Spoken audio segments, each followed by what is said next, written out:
Hello दोस्तों, welcome to our channel study sphere. हम देख रहे थे पॉलिटी सीरीज, जिसमें हम ऑब्जेक्टिव क्वेश्चन देख चुके थे 100 तक। हम देखेंगे आज उसके आगे। क्वेश्चन नंबर 101 से शुरू करते हैं। भारतीय संविधान के अनुच्छेद 49 में निम्नलिखित में से कौन सा प्रावधान है? प्राकृतिक महत्व के स्मारकों तथा वस्तुओं का संरक्षण।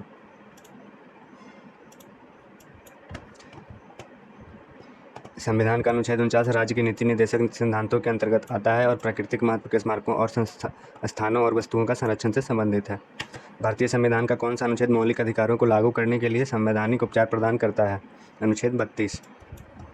अनुच्छेद 32 मौलिक अधिकारों के प्रवर्तन के लिए संवैधानिक उपचार प्रदान करता है। किसी व्यक्ति को उसके किसी भी मौलिक अधिकार का उल्लंघन होने पर सीधे सर्वोच्च न्यायालय जाने का अधिकार है, इसलिए इसे संविधान का हृदय और आत्मा कहा जाता है। अनुच्छेद 40। अनुच्छेद 40 ग्राम पंचायतों का संगठन के बारे में है। राज्य ग्राम पंचायतों को संगठित करने के लिए कदम उठाएगा। अनुच्छेद 36 राज्य लोगों के कल्याण को बढ़ावा देने का प्रयास करेगा। अनुच्छेद 368 लोगों का कल्याण अभिवृद्धि के लिए एक सामाजिक व्यवस्था सुनिश्चित करने के लिए राज्य बनाएगा। भारतीय संविधान के अनुच्छेद 80 के अनुसार राज्यसभा में अधिकतम कितने सदस्य हो सकते हैं? 240।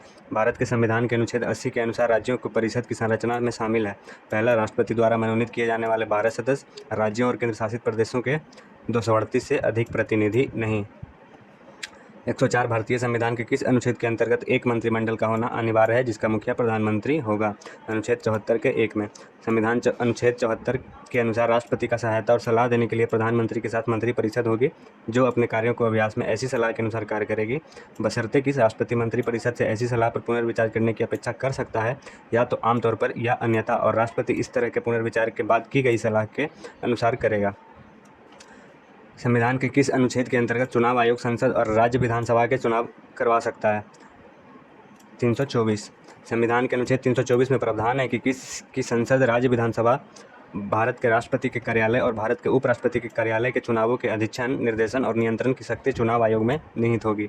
भारत का संविधान के किस अनुच्छेद के अनुसार राष्ट्रपति संसद के स्थगन या अध्यादेश पारित कर सकता है? अनुच्छेद 123।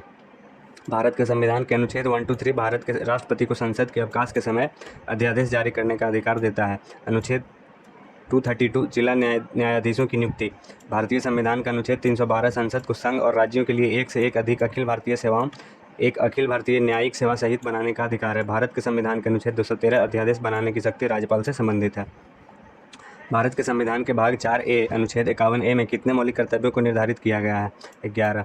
भारत के संविधान के भाग 4A में यानी कि 51A में 11 मौलिक कर्तव्य निर्धारित किए गए हैं। मौलिक कर्तव्यों को 1976 में स्वर्ण सिंह समिति की सिफारिशों पर जोड़ा गया था।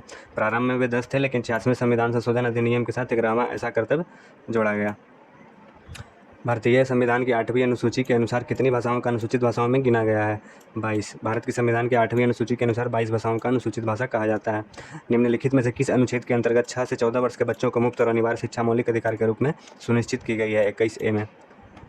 भारतीय संविधान का कौन सा अनुच्छेद अंतर्राष्ट्रीय शांति, सुरक्षा और प्रोत्साहन को लेकर राजनीति निर्देशक सिद्धांतों को बताता है?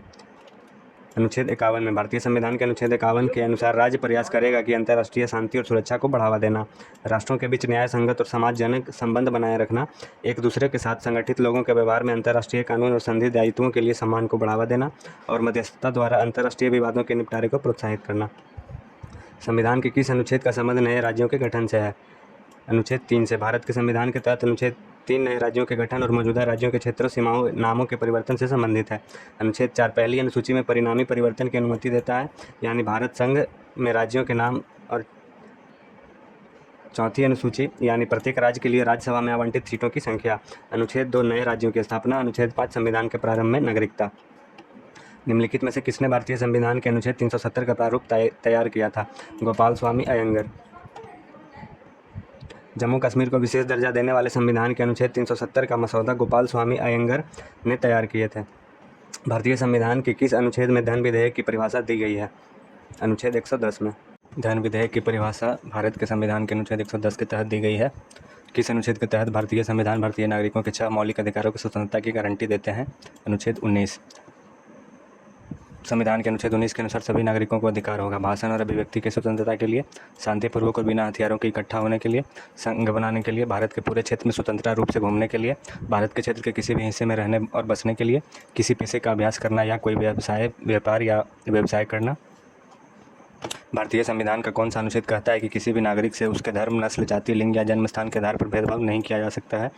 अनुच्छेद 15 के तहत भारत के संविधान के अनुच्छेद 15 में कहा गया है कि किसी भी नागरिक के साथ भेदभाव नहीं किया जा सकता है उसके धर्म, नस्ल, जाति, लिंग या जन्म स्थान के आधार पर। अनुच्छेद 45 में कहा गया है कि बच्चों के लिए निःशुल्क और अनिवार्य शिक्षा का प्रावधान होना चाहिए। भारतीय संविधान के किस अनुच्छेद में मानवों की तस्करी और जबरन श्रम पर रोक है? अनुच्छेद 23 में। भारतीय संविधान का निम्नलिखित में से कौन सा अनुच्छेद 6 से 14 वर्ष आयु के सभी बच्चों के लिए निःशुल्क एवं अनिवार्य शिक्षा के अधिकार से संबंधित है? 21A। संविधान के अनुच्छेद 21A 6 से 14 वर्ष की आयु के सभी बच्चों को मुफ्त एवं अनिवार्य शिक्षा प्रदान करता है। इसे 46वें संशोधन अधिनियम 2002 द्वारा भारतीय संविधान में शामिल किया गया था। 118 भारतीय संविधान अनुच्छेद 49 के अंतर्गत राज्य राष्ट्रीय महत्व तथा ऐतिहासिक हित के प्रत्येक स्मारक, स्थान तथा वस्तु की रक्षा करने के लिए प्रतिबद्ध है। भारतीय संविधान का अनुच्छेद 49 कहता है कि व्यक्ति को अपने स्मारकों और राष्ट्रीय महत्व के स्थानों और वस्तुओं की रक्षा करनी चाहिए। भारत के संविधान का निम्नलिखित में से कौन सा अनुच्छेद अस्पृश्यता का उन्मूलन करता है? अनुच्छेद 17 का। भारतीय संविधान अनुच्छेद 17 अस्पृश्यता को समाप्त करता है। भारतीय संविधान अनुच्छेद 17 में कहा गया है कि अस्पृश्यता को समाप्त कर दिया गया है और किसी भी रूप में इसका अभ्यास प्रतिबंधित है। अस्पृश्यता का उत्पन्न होने वाली किसी भी अक्षमता को लागू करना कानून के अनुसार अपराध या दंडनीय होगा। निम्नलिखित में कौन सा विषय भारतीय संविधान के 11वीं सूची के अंतर्गत आता है? स्वास्थ्य और स्वच्छता। भारतीय संविधान की 11वीं अनुसूची 1992 में 73वें संविधान संशोधन अधिनियम द्वारा जोड़ी गई थी। इस अनुसूची में 29 विषय हैं। इनमें स्वास्थ्य और स्वच्छता, ग्रामीण विद्युतीकरण, मत्स्य पालन, पेयजल, चारा, पशुपालन, डेयरी और पोल्ट्री, कृषि और भूमि सुधार शामिल है। भारतीय संविधान का निम्नलिखित में से कौन सा अनुच्छेद कारखानों आदि में बच्चों को काम करने पर रोक लगाता है? अनुच्छेद 24। भारतीय संविधान का भाग 4 में राज्य के नीति निर्देशक सिद्धांत के प्रावधान है। भारत का संविधान निम्नलिखित अनुच्छेद में से कौन सा बताता है कि भारत का एक उपराष्ट्रपति होगा? अनुच्छेद 63।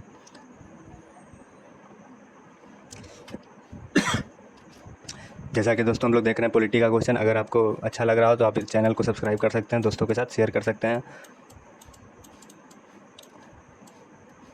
देखते हैं हम आगे के प्रश्न। निम्नलिखित में से किस अधिनियम की विधायिका में संघीय विशेषताओं को प्रांतीय स्वायत्तता की शुरुआत की केंद्र और प्रांतों के बीच विधायी शक्तियों के वितरण के प्रावधान भी किए? भारत सरकार अधिनियम 1935।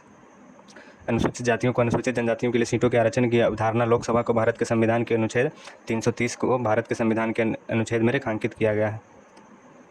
अनुसूचित जातियों और अनुसूचित जनजातियों के सीटों के आरक्षण की अवधारणा लोकसभा को भारत संविधान के अनुच्छेद 330 में रेखांकित किया गया है।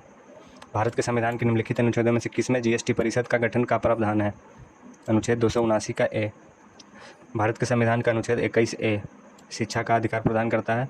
भारत के संविधान का अनुच्छेद 21 शिक्षा का अधिकार प्रदान करता है। अनुच्छेद 21A के तहत मौलिक अधिकार के रूप में 6 से 14 वर्ष की आयु में सभी बच्चों को निःशुल्क अनिवार्य शिक्षा का प्रावधान है। भारत के संविधान में निम्नलिखित में से किस अनुच्छेद के देवनागरी लिपि में हिंदी को संघ की आधिकारिक भाषा के रूप में अपनाया है? अनुच्छेद 343 में। भारत के संविधान का कौन सा अनुच्छेद राज्यपाल के क्षमादान की शक्ति से संबंधित है? अनुच्छेद 161। भारत के संविधान के निम्नलिखित में से किन अनुच्छेद के अनुसार धन विधेयक को राज्यों के परिषद में पेश नहीं किया जाएगा? अनुच्छेद 109 में। भारत के संविधान के अनुच्छेद 109 में कहा गया है कि धन विधेयक को राज्यों की परिषद में पेश नहीं किया जा सकता है। भारत के संविधान का अनुच्छेद 348 के अनुसार अंग्रेजी देश के सभी उच्च न्यायालयों की आधिकारिक भाषा है। भारत के संविधान में निम्नलिखित में से कौन सा अनुच्छेद संसद के प्रत्येक सदन के लिए एक अलग सचिवीय स्टाफ के लिए परिभाषित करता है? अनुच्छेद 98। भारतीय संविधान की कौन सी अनुसूची संघ और राज्यों की शक्तियों का सीमांकन करती है, अर्थात संघ सूची, राज्य सूची और समवर्ती सूची? 7वीं अनुसूची में। भारत के संविधान में निम्नलिखित में से किस अनुच्छेद के अनुसार धन विधेयक को विधान परिषद में पेश नहीं किया जाना चाहिए? अनुच्छेद 198। भारत के संविधान में निम्नलिखित में से किस अनुच्छेद के अनुसार संसद संविधान संशोधन करती है? अनुच्छेद 368। भारत के संविधान में निम्नलिखित में से कौन सा अनुच्छेद कहता है कि कानून के अधिकार के अलावा कोई कर नहीं लगाया जाएगा या एकत्र नहीं किया जाएगा? अनुच्छेद 265। भारत के संविधान का कौन सा अनुच्छेद संविधान के भाग 3 में प्रदत्त अधिकारी के परिवर्तन के लिए उपयुक्त कार्रवाई द्वारा सर्वोच्च न्यायालय जाने के अधिकार की पुष्टि करता है? अनुच्छेद 32। उच्च न्यायालय के लिए 226 के अंतर्गत आता है और उच्चतम न्यायालय के लिए अनुच्छेद 32 के अंतर्गत। 1959 में भारत की केंद्र सरकार ने भारत के संविधान के अनुच्छेद 356 के तहत केरल में शासन किया। भारत के संविधान के निम्नलिखित में से किस अनुच्छेद में संपत्ति के अधिकार का उल्लेख है? अनुच्छेद 301। भारत के संविधान के निम्नलिखित में से किस अनुच्छेद के अनुसार राष्ट्रपति या राज्यपाल या राज्य प्रमुख अपने कार्यकाल की शक्तियों और कर्तव्यों के प्रयोग और प्रदर्शन के लिए किसी भी अदालत के प्रति जवाबदेह नहीं होंगे? अनुच्छेद 361। भारत के संविधान के दिए गए किस अनुच्छेद में निम्न का वर्णन है? अनुच्छेद 74। भारत के संविधान के अनुच्छेद 74 में निम्नलिखित का उल्लेख है। राष्ट्रपति को सहायता और सलाह देने के लिए प्रधानमंत्री के साथ एक मंत्रिपरिषद होगी जो अपने कार्यों के अभ्यास में ऐसी सलाह के अनुसार कार्य करेगी। प्रश्न, यदि कोई हो और यदि हाँ तो मंत्रियों द्वारा राष्ट्रपति को दी गई सलाह की किसी भी अदालत में जांच नहीं की जाएगी। निम्नलिखित में से संविधान की किस अनुसूची में के अनुसार राज्यसभा में राज्यों और केंद्र शासित प्रदेशों में सीटों का आवंटन प्रावधान है? चौथी अनुसूची। भारत में संविधान का निम्नलिखित में से कौन सा अनुच्छेद कृषि और पशुपालन के संगठन से संबंधित है? अनुच्छेद 48। भारत के संविधान के अनुच्छेद 24 के अनुसार 14 वर्ष से कम आयु के व्यक्ति को किसी भी कारखाने में काम करने के लिए नियोजित नहीं किया जाएगा। भारत के संविधान के धर्म, नस्ल, जाति, लिंग या जन्म स्थान के आधार पर भेदभाव को निषेध करता है। अनुच्छेद 15। अनुच्छेद 22 कुछ मामलों में गिरफ्तारी और नज़रबंदी के खिलाफ संरक्षण। अनुच्छेद 27 किसी विशेष धर्म प्रचार के लिए करों के भुगतान के बारे में स्वतंत्रता। अनुच्छेद 10 प्रत्येक व्यक्ति जो इस भाग के पूर्वगामी प्रावधानों में किसी के तहत भारत का नागरिक है या माना जाता है, संसद द्वारा बनाए गए किसी भी कानून के प्रावधानों के अधीन ऐसा नागरिक बना रहेगा। भारत के संविधान में निम्नलिखित में से कौन सा अनुच्छेद अपराधों के लिए दोष सिद्धि के संबंध में सुरक्षा का प्रावधान करता है? अनुच्छेद 20। अनुच्छेद 20 अपराध के दोष सिद्धि के संबंध में सुरक्षा प्रदान करता है। अन्य अनुच्छेद 21 जो है जीवन और दैहिक स्वतंत्रता की सुरक्षा करता है। अनुच्छेद 18 उपाधियों का उन्मूलन करता है। अनुच्छेद 19 विचार और अभिव्यक्ति की स्वतंत्रता का अधिकार। भारत के संविधान के निम्नलिखित में से कौन सा अनुच्छेद राष्ट्रपति द्वारा शपथ का प्रतिज्ञान से संबंधित है? अनुच्छेद 60। भारत का संविधान के निम्नलिखित में से किस अनुच्छेद में कहा गया है कि संसद के पास संघ सूची में उल्लिखित किसी भी मामले के संबंध में कानून बनाने की विशेष शक्तियाँ हैं? अनुच्छेद 246। भारत के संविधान का कौन सा भाग नागरिकता से संबंधित है? भाग 2। भारत के संविधान का भाग संविधान के संशोधन से संबंधित है। अनुच्छेद भाग 20। भारत के संविधान का भाग भी संविधान के संशोधन से संबंधित है। भारत का संविधान का भाग 20 अनुच्छेद 368 औपचारिक संशोधन करने के लिए संवैधानिक शक्ति प्रदान करता है और संसद को उसमें निर्धारित प्रक्रिया के अनुसार किसी भी प्रावधान के जोड़ या बदलाव या निरसन के माध्यम से संविधान में संशोधन करने का अधिकार देता है, जो इससे अलग है सामान्य कानून के लिए प्रक्रिया। तो ये था दोस्तों, हमने 150 तक सवाल देख चुके हैं। आगे के सवाल हम देखेंगे अगले वीडियो में। आज के लिए इतना ही। थैंक यू दोस्तों, मिलते हैं अगले वीडियो में।